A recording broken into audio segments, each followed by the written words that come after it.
Hey, what's up, guys? This is just a quick video on what exactly happens with FSD when you have a bike rack in the back. I'm actually using the 1UP single tray version here.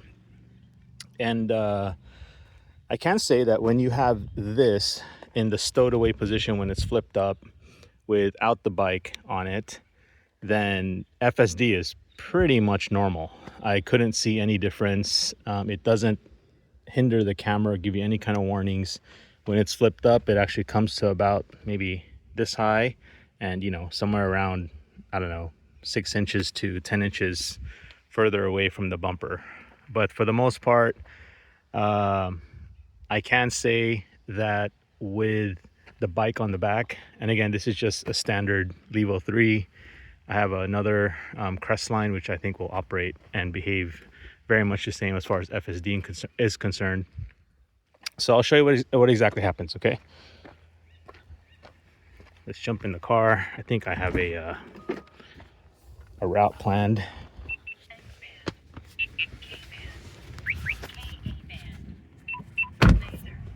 All right. Don't mind the radar detector, but let's see here. So I now have a route plugged in.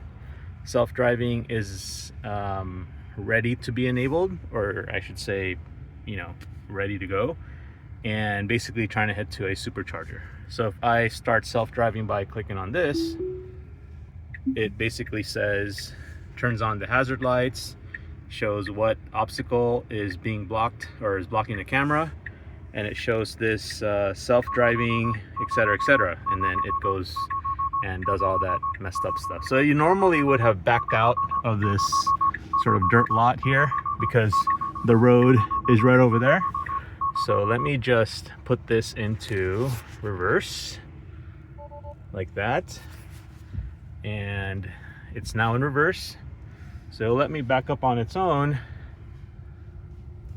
as we approach the road, and now it will say activate drive, etc.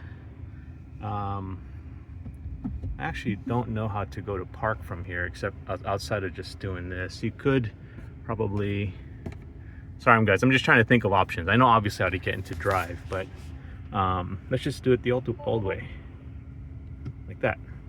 So now I am ready to go, no traffic. I'm actually gonna just start self-driving. I should have done that out of the lot, but I'm actually driving right now and gonna start self-driving by hitting that button. And there you go. I'm in hurry mode.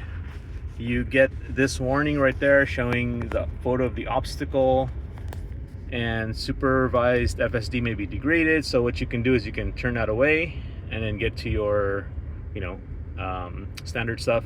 And then this little warning here, you can actually push it to the side. So it just ends up being that guy. But pretty much everything else is pretty normal. Feels fairly normal. So I am on an older version, although this Model Y is only a week old. I should say 2 weeks old now.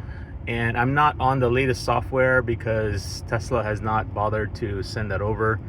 The latest software is 3.4, if I recall correctly. I am still on an older one. Let's see here.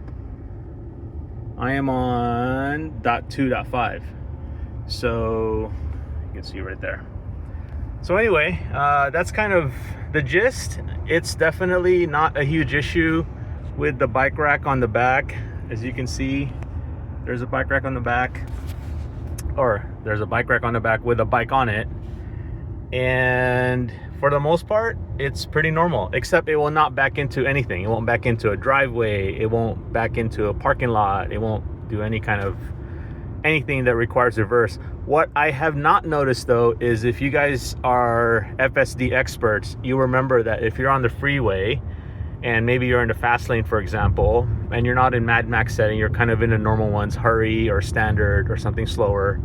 And when someone creeps up to you quickly in the back, from the back, pulling up to your bumper, essentially, you'll notice that the FSD will want to pull you over to the side because it sees something coming up from the rear view camera. I don't know how that's gonna behave with the bike rack on, because I drove about 100 miles on FSD to my destination now, and I don't remember that happening, but it was also fairly trafficy as well. So anyway, hope that helps. Short video, and have a great day.